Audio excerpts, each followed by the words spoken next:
What if there was a software tool that lets you do all of the analysis and synthesis without creating big, messy piles of notes and clogging up your family tree?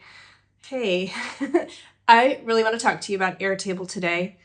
It's an online tool I've been using for probably about 7 years in my personal life, my professional life, and I've also found several good uses for genealogy research. It's not a replacement for your family tree.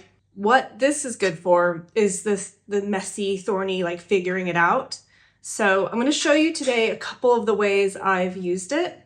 This is designed to organize and work on your analysis. And then when you have conclusions, that's when you move it to your family tree.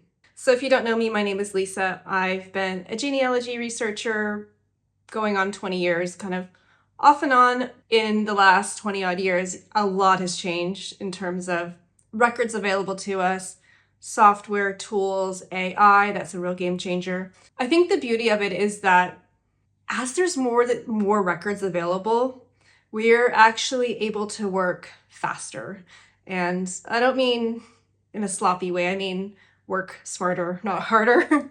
Airtable is one of those tools. Everything I'm going to show you today does not rely on AI. Just quickly, Airtable is a combination of a spreadsheet. So if you're used to using Excel or Sheets, and a relational database. And I love the relational aspect of it because we're talking family trees and connections.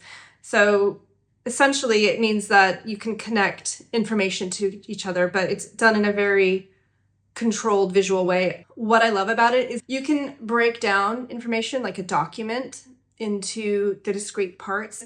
You can then sort and filter and otherwise create some pretty cool visuals, which I think a lot of people, they just focus on the fact that you can organize your information, but it actually does some pretty cool things with visualizing the data that you've produced. I find it really great for looking at patterns. I have two examples to show you.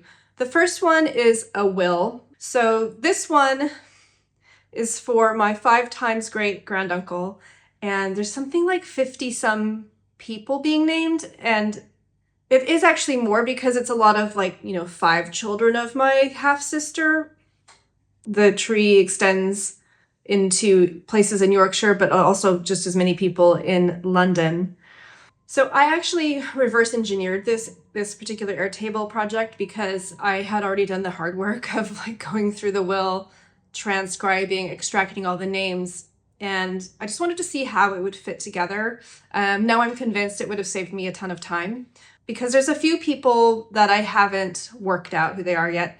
But the old way is I transcribed everything and I've done little extracts for each person that's named, and I've kept them in the same order and kept all the identifying information, and that's helpful. However, as you can see at the top, I ended up having this big list of questions, and what I can't see easily from this linear type of document is what's the connection between each of these people. So I'm seeing a lot of the surnames repeating, and I know from the research that I've done that they are siblings, a lot of them. So the person who made the will had, I think he had 6 full siblings, and he had probably 6 more half siblings, and they all married, and some of them had 11 children. So it gets messy. Some of those nieces and nephews are named individually, others are kind of lumped together. So this all forms a lot of questions in my mind, but I want to see are there certain people that he favored due to geography? I suspect that might be the case, but also, did he favor the full siblings over the half siblings? And then there's some other people in here that are just a little bit random, and I don't know who they are. So yeah, this has been an ongoing project. What's also really great about Airtable is that you can create different views. You can sort, you can filter, and you can save those views so that you can come back to them at any point. So I have one here for married women. So if I just wanted to spend some time figuring out the husband aspect, I can do that. The one thing about Airtable is that you can import information really easily. You can also create some guidance for yourself. And so in this one, I've described what the goal of it is. I'm trying to identify every person named in the will. I'm also trying to understand how each of the people relates to William Dawson. Yeah, support careful disambiguation. So I don't know about your family tree, but we have a lot of Williams and Henrys and Johns. And so it is important to make sure we have the right people here. I am going to spend some more time on this, but I wanted to put this one aside, and I actually want to show you the migrations one because that's one I'm really excited by. It's just massive though. Once I realized how useful this was for untangling people in a single document, I started applying the same thinking to a much harder problem, migrations.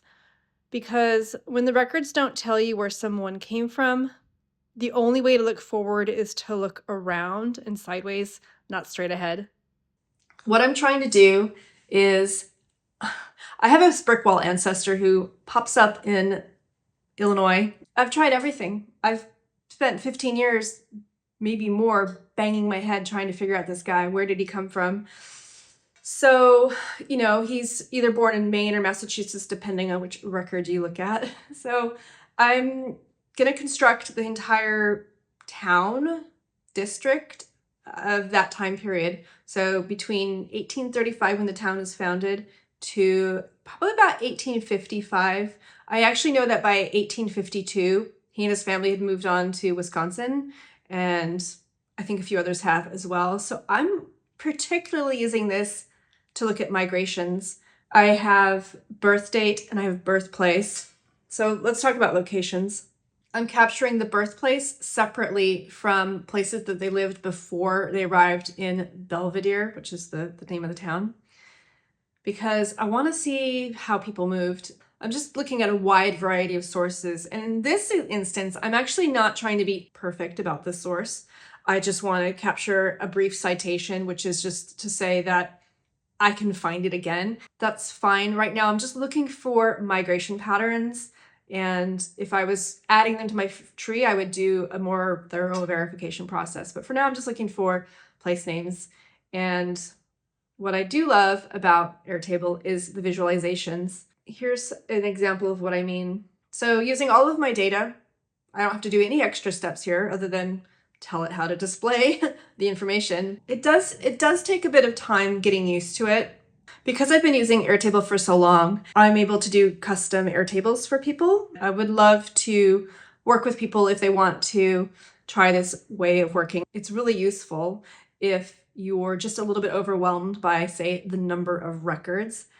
I wouldn't go through this process if it was something pretty straightforward, but something where there's lots of names or lots of places, it actually is pretty great.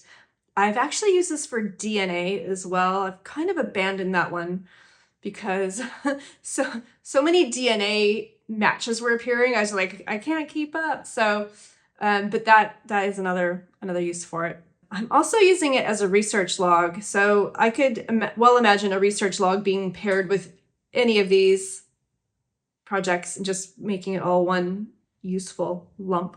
If you're dealing with a research problem that feels too big for notes, but you're not ready to commit it to your family tree, then this is exactly the kind of work I help people set up. So I'm going to leave a link below if you want to explore that. And I'd love to know in the comments which part of your research feels the most tangled right now. Thank you so much for watching if you've made it this far. Bye for now.